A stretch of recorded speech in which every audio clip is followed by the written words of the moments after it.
نستعين على أمور الدنيا والدين والصلاة والسلام على أشرف الأنبياء والمرسلين سيدنا وشفيعنا وقرة أعيننا محمد وعلى آله وصحبه أجمعين لا حول ولا قوة إلا بالله العلي العظيم أما بعد قال الله تعالى في كتابه الكريم أعوذ بالله من الشيطان الرجيم بسم الله الرحمن الرحيم قد أفلح من تزكى وذكر اسم ربه وصلى صدق الله العظيم. Para jamaah yang dimuliakan oleh Allah, marilah di awal pengajian kita pada malam hari ini kita bersama-sama membaca Ummul Quran agar ilmu yang kita kaji menjadi ilmu yang manfaat, rezeki yang telah kita terima menjadi rezeki yang barokah, anak cucu kita menjadi soleh dan solehah. Dan apabila besok kita dipanggil oleh Allah, kita mendapatkan husnul khotimah. Ala hadhihi niyah wa ala kulli niyatin salihah. Al-Fatihah.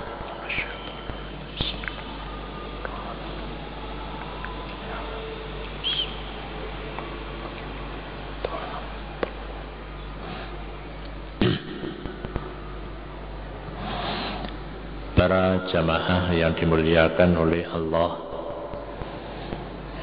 kita setiap manusia diberi 3 potensi yang ada di dalam diri kita. Potensi untuk berpikir, potensi untuk berzikir, dan potensi untuk berbuat. Potensi berpikir melalui akal kita, potensi berpikir melalui hati kita, dan potensi berbuat, beramal, berkehendak itu melalui nafsu kita. Ketiga-tiganya perlu kita kembangkan sesuai dengan yang dikehendaki di dalam Al-Quran. Para jamaah yang dimuliakan oleh Allah, pada kesempatan ini saya mengajak kepada para jamaah untuk bagaimana kita sebagai hamba Allah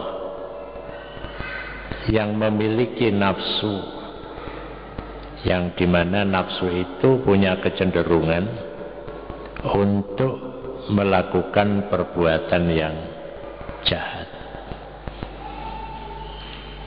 kecenderungan untuk melakukan perbuatan yang jahat.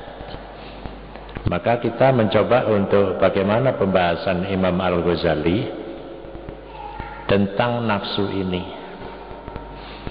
bahwa nafsu diberikan oleh Allah itu bukan untuk dimatikan, tetapi nafsu diberikan oleh Allah untuk dikendalikan. Kalau di dalam Al-Quran disebut wal kadhiminal ghaidha, yakni mengendalikan nafsu, bukan wal faqidinal ghaidha, bukan mematikan atau melemahkan nafsu. Jadi agama Islam tidak mematikan nafsu, tapi menganjurkan untuk mengendalikan nafsu.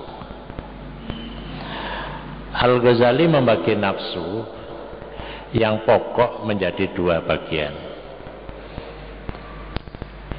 sebagaimana isyarat dari sebuah hadis di mana Rasulullah satu ketika ditanya tentang apa, wahai Rasulullah, perkara yang paling banyak menyebabkan seseorang itu masuk neraka. Su'ila Rasulullah sallallahu alaihi wasallam an aktsari ma yudkhilun nasa an-naro. Qala al-ajwafani. Maka Nabi mengatakan al-ajwafani, dua lubang. Kemudian ditanya oleh sahabat, mal ajwafani ya Rasulullah, apa dua lubang itu? Jawab Rasulullah, al-famu wal farj, mulut dan kemaluan. Jadi ini nafsu pokok. Jadi setiap manusia diberi mulut dan diberi kemaluan. Nah, mulut itu sebagai satu tanda bahwa manusia itu punya nafsu mempertahankan diri. Jadi seorang itu apabila dicerca oleh orang lain, maka dia berusaha untuk mempertahankan dirinya. Dengan apa? Dengan mulutnya, gitu. Jadi itu nafsu mempertahankan diri. Jadi kalau ada orang menemukan data tentang aliran Bank Senturi, gitu, kemudian yang merasa tersebut di dalamnya mengatakan dia menolak. Nah, menolaknya itu dengan lesannya, itu dengan mulutnya. Itu nafsu mempertahankan diri kita. Jadi kalau kita satu ketika dituduh oleh seseorang, maka kita pertama kali mempertahankan diri kita dengan lesan kita. Tidak, itu tidak benar. Ada yang jawabnya santai, tidak, itu tidak benar. Tapi ketika dikonfirmasi dengan yang menemukan data, ya kalau data saya tidak benar, apakah Bapak punya data lain yang lebih benar? Nah, itu jawabannya begitu. Jadi itu adalah nafsu untuk mempertahankan diri. Nah, kemudian yang kedua, wal farju. Jadi kemaluan, seks. Itu adalah nafsu untuk mempertahankan jenis. Jadi manusia itu ada kecenderungan bahwa dia ingin mempertahankan jenisnya. Setiap manusia. Jadi kalau ada manusia tidak mau mempertahankan jenis, ini berarti tidak sehat, gitu. Juga dia tidak mau mempertahankan diri, juga tidak sehat, gitu. Jadi kalau ada orang kemudian dibicarakan, kemudian dia membela diri dengan lesannya, itu sehat, gitu. Hanya nanti bagaimana cara kita mempertahankan diri dan bagaimana kita mempertahankan jenis itu. Jadi itu nafsu. Nah, cuma persoalannya ketika kita mempertahankan diri itu, kalau dalam pendekatan tasawuf itu kayak apa gitu. Ketika kita mempertahankan jenis, ya kayak apa kita mempertahankannya? Apakah mempertahankannya tanpa rambu-rambu atau mempertahankan diri tanpa rambu-rambu? Ya, jelas pasti kita harus melihat rambu-rambunya, gitu. Jadi tidak sekedar kemudian membela diri, juga tidak sekedar mempertahankan jenisnya. Nah, kalau sekedar mempertahankan jenis tanpa rambu-rambu, ya tidak berbeda dengan hewan. Dia mempertahankan diri tapi tanpa rambu-rambu, ya ora beda karo kewan, gitu. Nah, manusia adalah punya kecenderungan dia hidup bersama-sama sebagai makhluk sosial. Ya, dia mesti mempertahankan, mempertahankan dirinya dan memperhatikan rambu-rambunya. Makanya mengapa dalam Islam orang kalau sudah senang dengan lain jenis ya wis ndang radio gitu. Jadi cepet-cepet menikah gitu. Supaya apa? Penyalurannya itu dibenarkan oleh agama. Tidak penyalurannya itu di mana-mana gitu. Sehingga tidak jelas gitu. Makanya itu di dalam Islam kalau penyalurannya tidak melalui prosedur yang dibenarkan oleh Islam, berarti itu salah dan bahkan dosa besar gitu. Bahkan dosa besar karena apa? Akan merusak keturunan yang sudah dituntunkan di dalam Islam. Makanya kalau sudah begitu ada orang ngomong mempertahankan diri asbun asal bunyi wis pokoke sak mleteke lambene ya gitu. Tapi ada orang tidak mau dia bicara, dia hati-hati. Iki bener enggak? Data iki cocok apa ora? Gitu. Saya dapat data dari mana? Dipercaya enggak? Valid enggak? Gitu. Dia hati-hati. Jadi ngomong tidak hanya sekedar ngomong, tapi ada bukti. Nah, biasanya kan ada orang ngomong itu tanpa bukti, namanya asbun gitu. Asal bunyi. Nek arek Malang ngarani asplak, asal jeplak gitu ya. Jadi ini tidak bisa dibenarkan karena apa? Setiap kita mempertahankan diri, setiap kita berbicara itu harus memperhatikan rambu-rambunya. Mempertahankan jenis juga begitu gitu.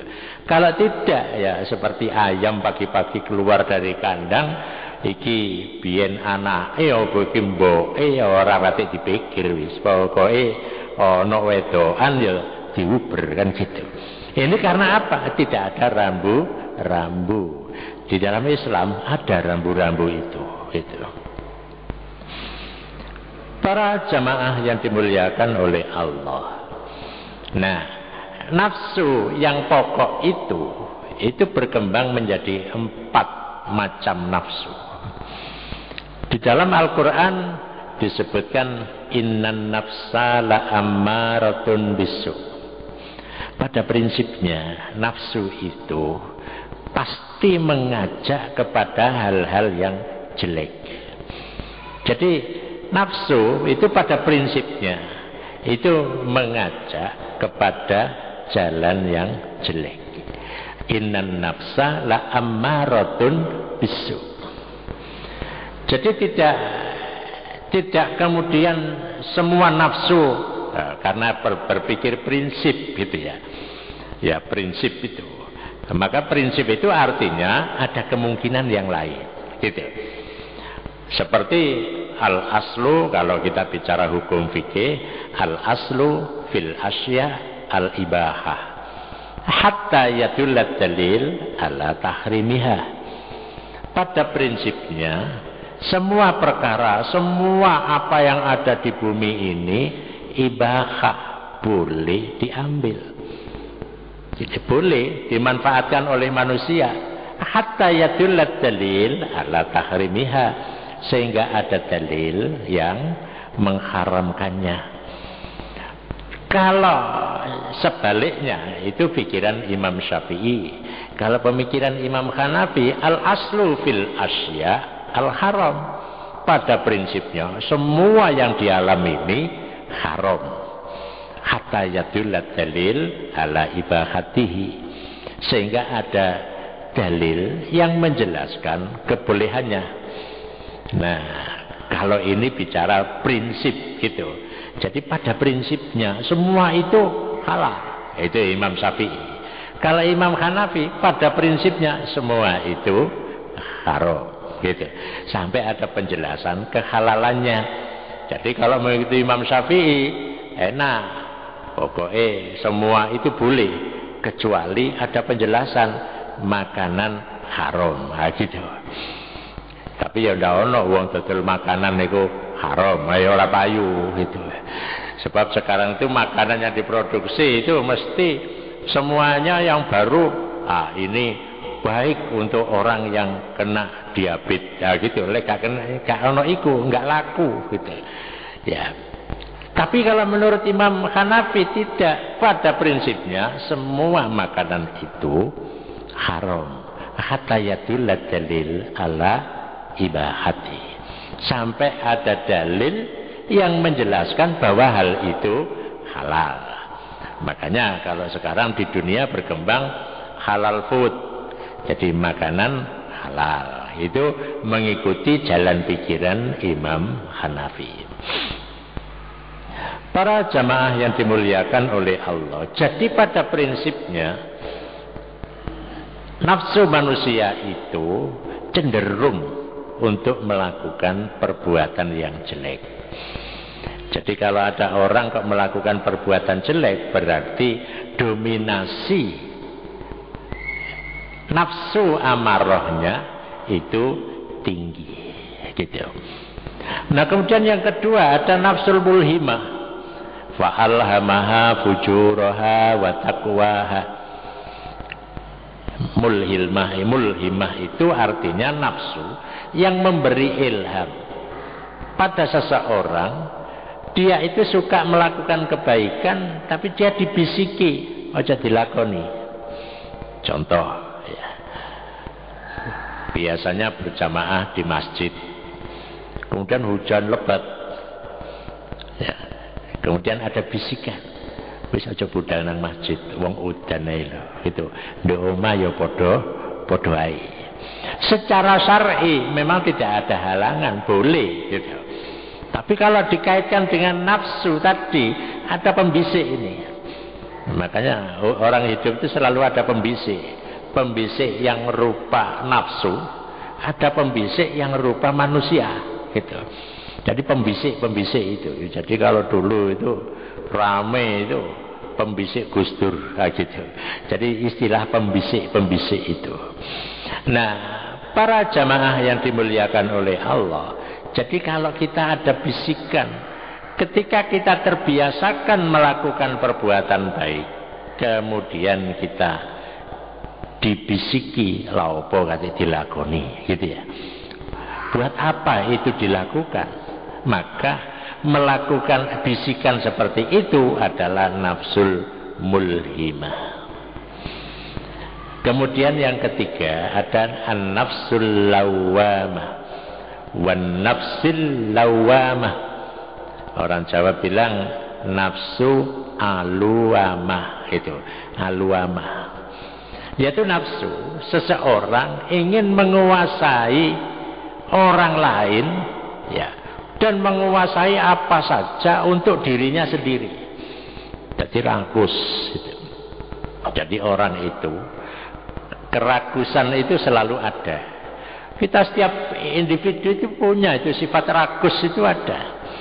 Tetapi tinggal satu, kesempatan untuk rakus itu ada apa enggak gitu ya. Nomor dua, kita mampu enggak mengendalikan diri kita untuk tidak rakus gitu. Jadi orang itu kalau biasanya belum punya kesempatan, wah, itu mencela orang yang rakus. Begitu dia ada kesempatan, dia juga rakus gitu. Jadi lek ngono padha ae gitu. Jadi persoalannya persoalan kesempatan gitu. Persoalan kesempatan. Jadi kalau orang mengambil hak orang lain, itu termasuk dari kerakusan itu, sedikit atau banyak. Apalagi kalau sampai dia punya prinsip tekku tekmu yo tekku gitu. Jadi tekmu itu tekku gitu. Nah, ini kan sudah rakusnya luar biasa gitu. Kalau dia masih punya batas ya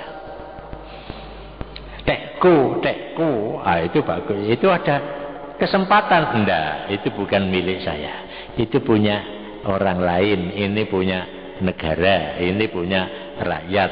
Tidak mau dia ngambil. Dorongan itu selalu ada. Bukan kemudian kalau seorang kiai dia tidak ada dorongan, itu ada sama saja. Itu ada.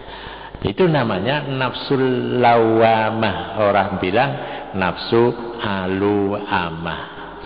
Itu nafsu yang mendorong seseorang untuk melakukan hal-hal agar apa yang di luar haknya itu bisa dimiliki. Padahal kalau dipikir-pikir, ya la opo kate miliki wong ya iku dudu dhewe, kan gitu. Kemudian yang keempat itu nafsul mutmainnah. Itu nafsul mutmainnah, nafsu yang mengajak seseorang untuk tenang. Makanya ayatnya ya ayatuhan nafsul mutmainnah irji'i ila rabbiki radiyatan mardiyah fadkhuli fi ibadi wadkhuli jannati. Jadi ya ayatuhan nafsul mutmainnah, wahai nafsu yang tenang, irji'i ila rabbiki radiyatan mardiyah. Maka kalau begini ini, kalau ada orang mati, jangan lupa ini dibaca. Karena dibaca pengertian begini, kalau kamu sudah mati, nafsu mulio, irji'i balio nang Gusti Allah. Lali maca iku, engko balik maneh gitu. Makanya hati-hati kalau ada seorang suami istrinya meninggal itu lupa nggak dibaca, malam-malam datang lagi itu, bingung itu. Ya, karena Pak lupa nggak membaca itu. Gitu. Tapi kalau sudah dibacakan itu nggak akan kembali, gitu. Sudah dia akan kembali irji'i karena diusir kan kalimatnya irji'i balio gitu. Jadi kembali kepada Allah, jangan datang lagi. Mulai teko mana bingung loh, cari wis mati lah kok teko mana gitu ya. Nah ini membuat orang jadi bingung gitu. Para jamaah yang dimuliakan oleh Allah, jadi kalau begitu bagaimana kita merubah nafsul amarah, nafsul mulhimah, nafsul lawamah menjadi nafsul mutmainnah. Nah ini selalu kalau istilahnya Gus Dur itu selalu mengalami, manusia itu mengalami pergumulan. Nah gitu, pergumulan. Jadi ndek kene iki perang.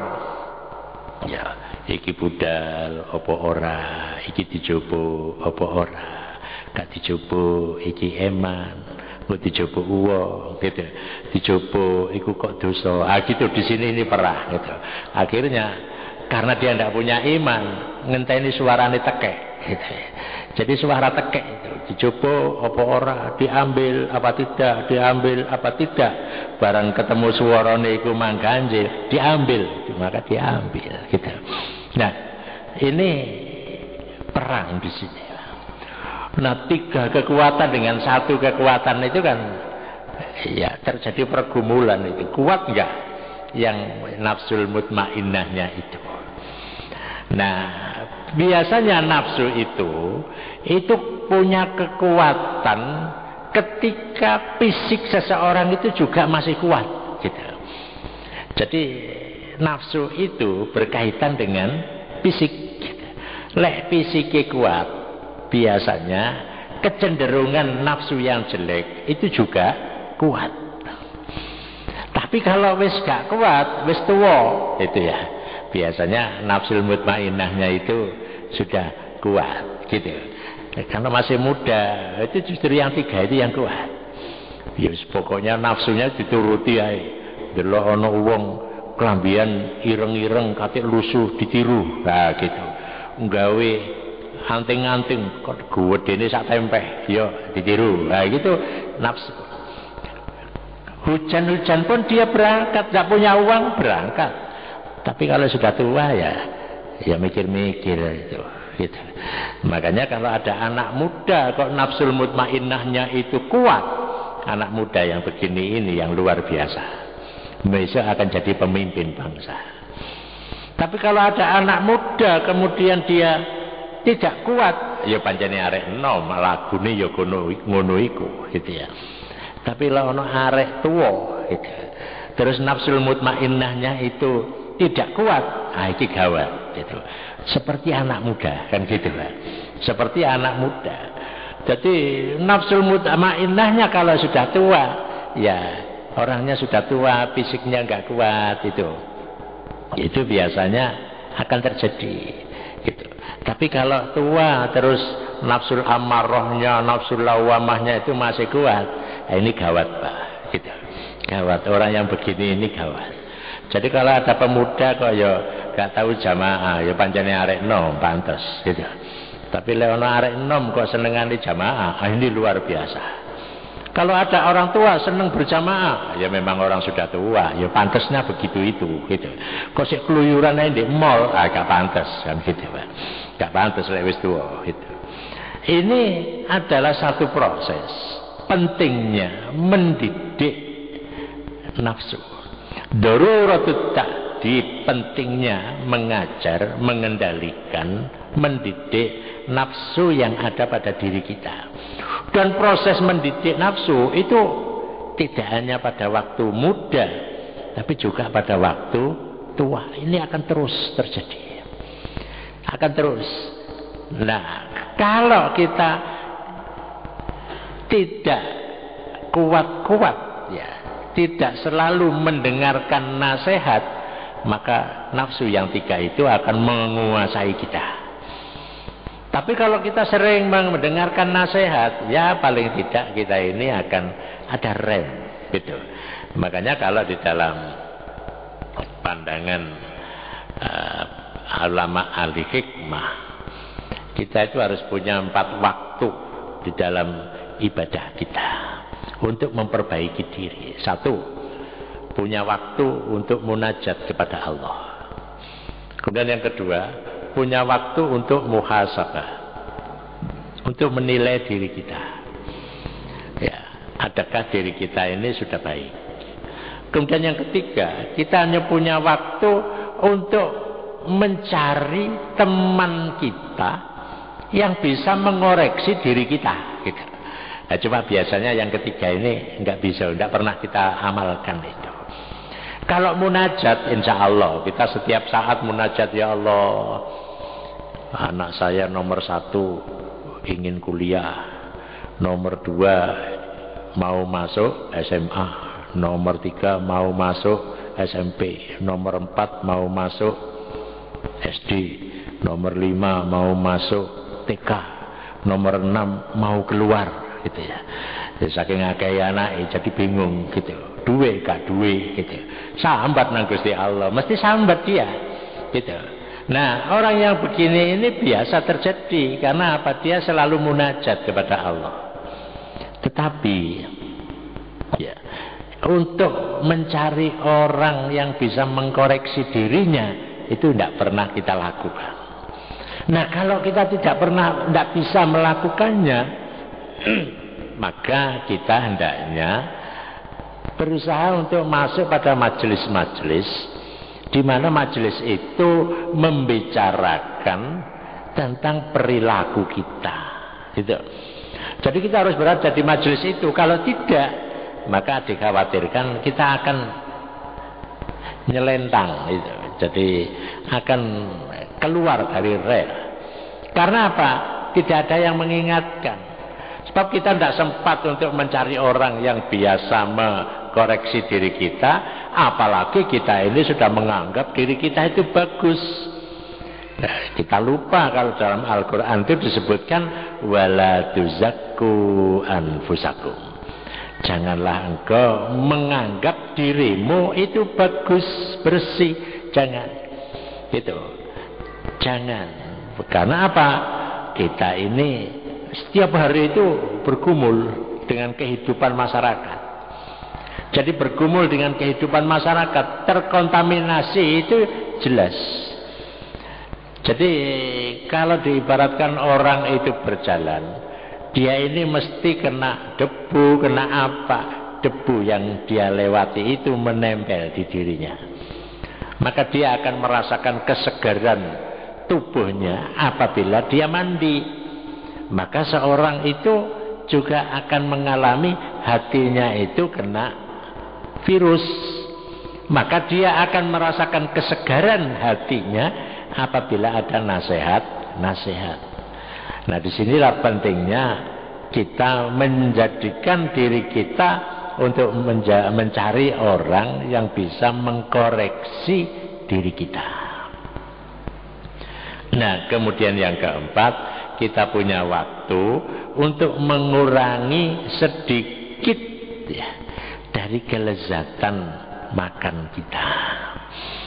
Jadi punya waktu untuk mengurangi sedikit kelezatan kita. Ya apa? Ya puasa itu kan mengurangi kelezatan.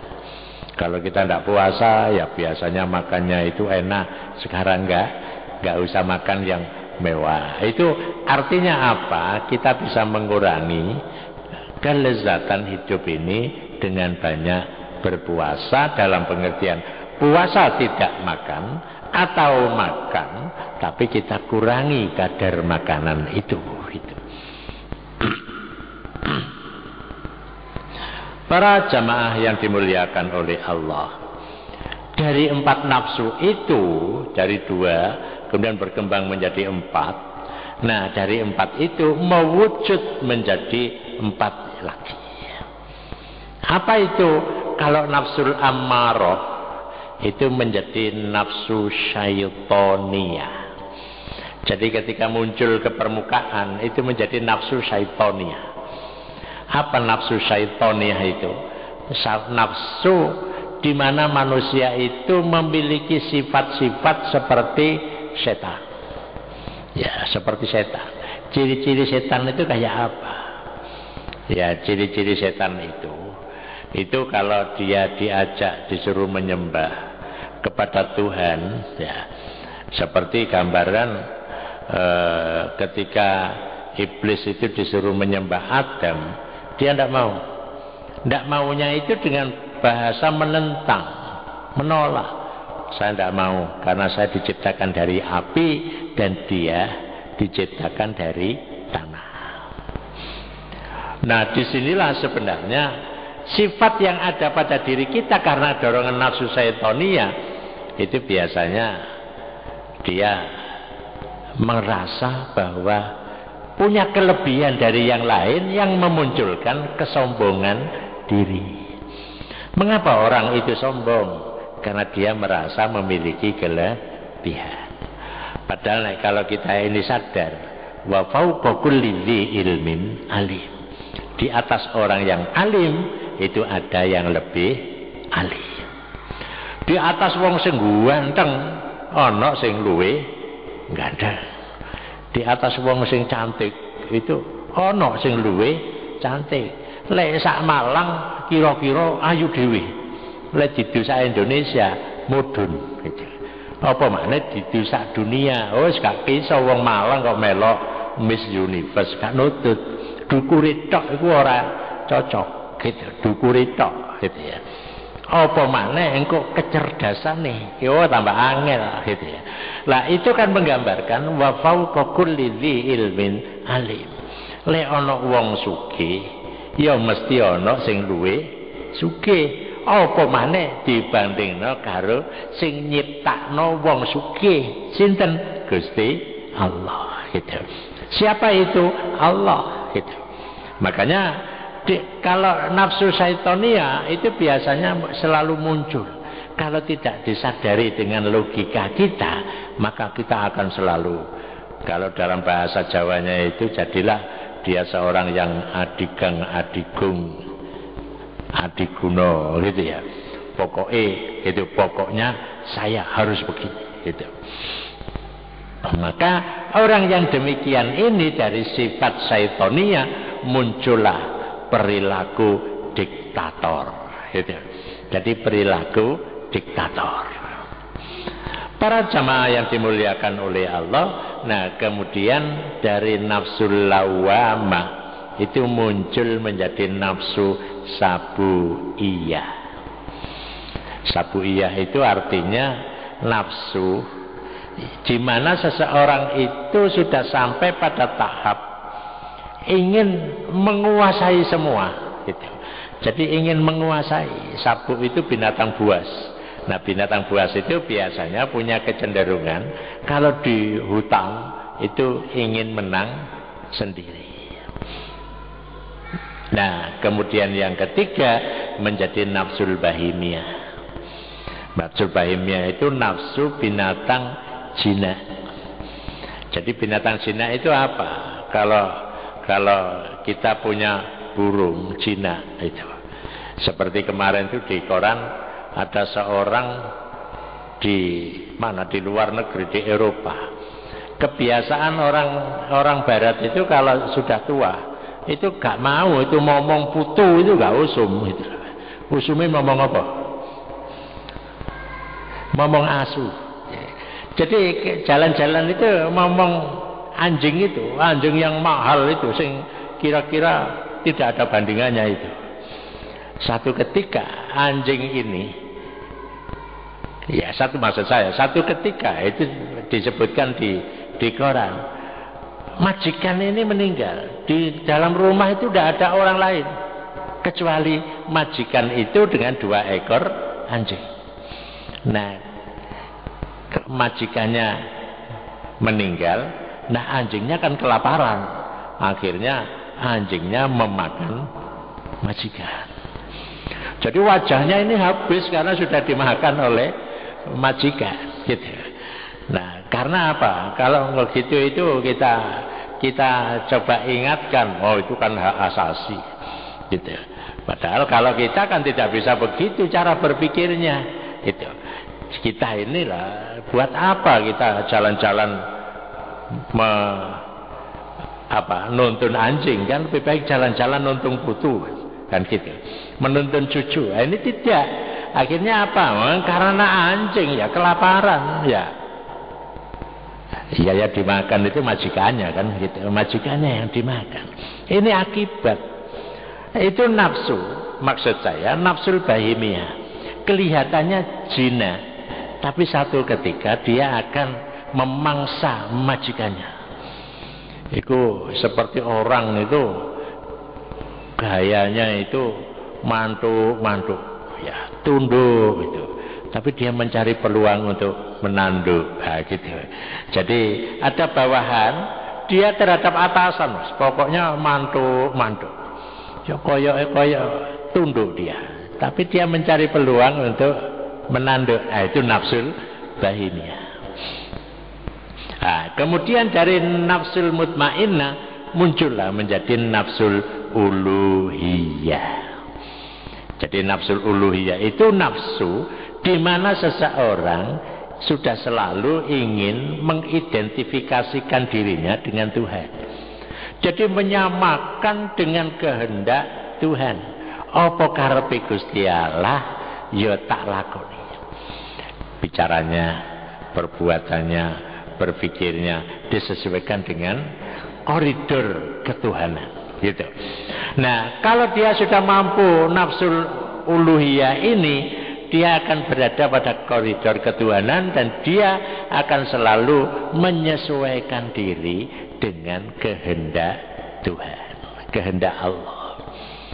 Nah, maka disinilah sebenarnya nafsu yang ada pada diri seseorang itu perlu dididik gitu.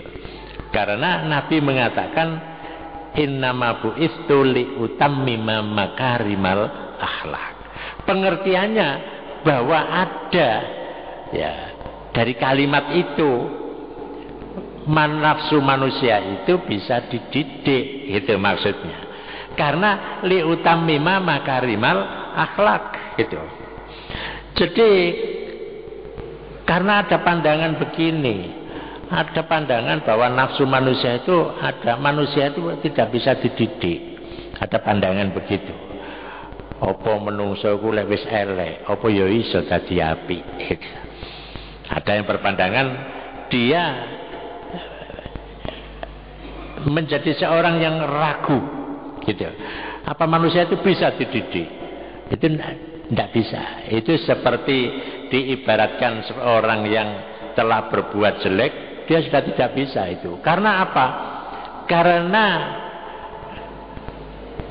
kalau seseorang itu sudah jelek, itu dianggap dia tidak bisa berubah. Bisa. Karena Nabi mengatakan liutammima makarimal akhlak.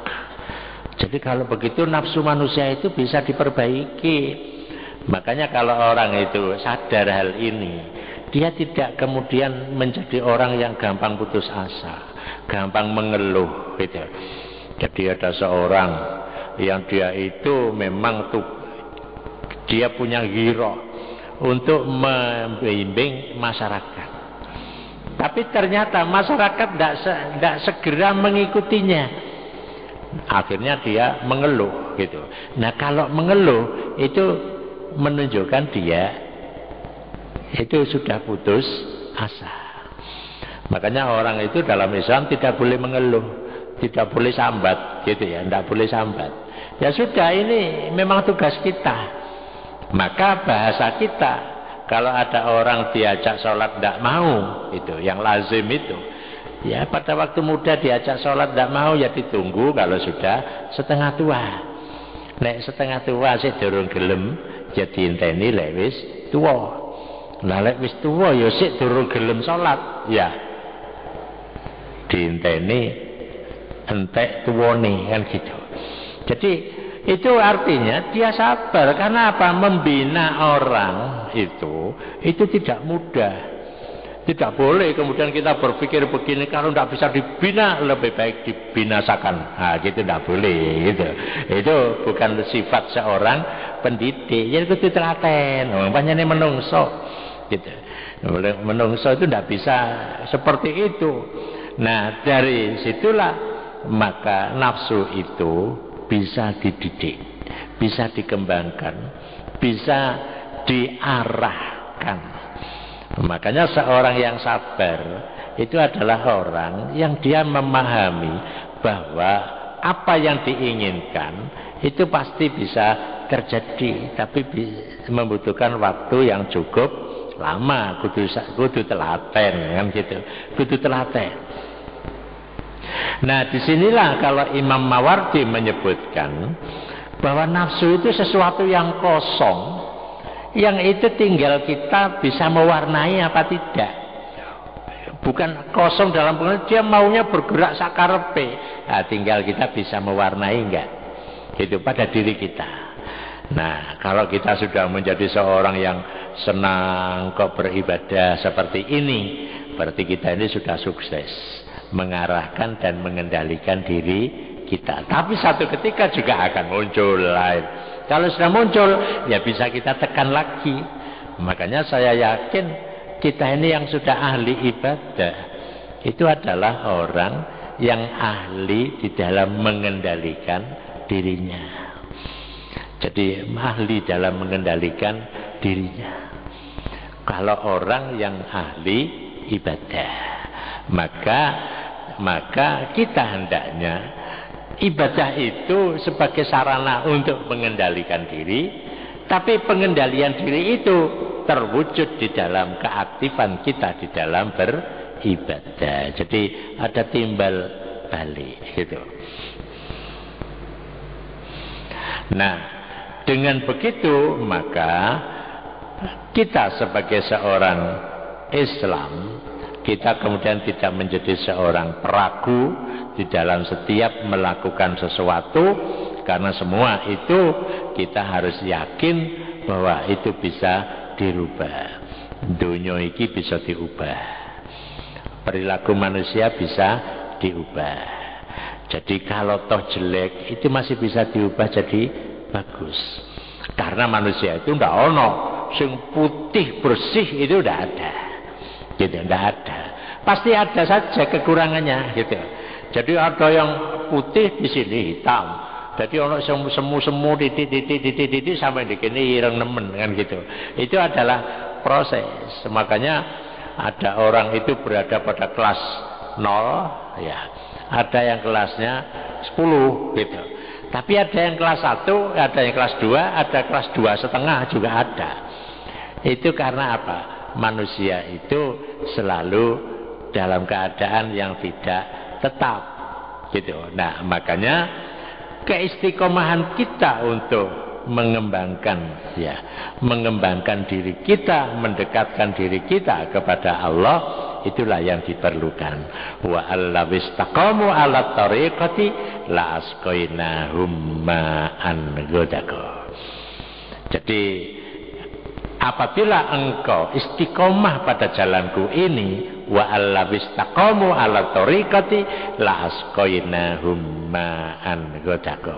Pastilah kami akan memberikan rizki, memberikan kenikmatan yang luar biasa. Semoga Allah Subhanahu wa taala selalu membimbing kita kepada jalan yang benar, mengarahkan kita kepada jalan yang lurus, sehingga kita bisa mendapatkan kenikmatan di dalam hidup ini dengan kenikmatan yang luar biasa. Ala hadhihi niyah, al-Fatihah.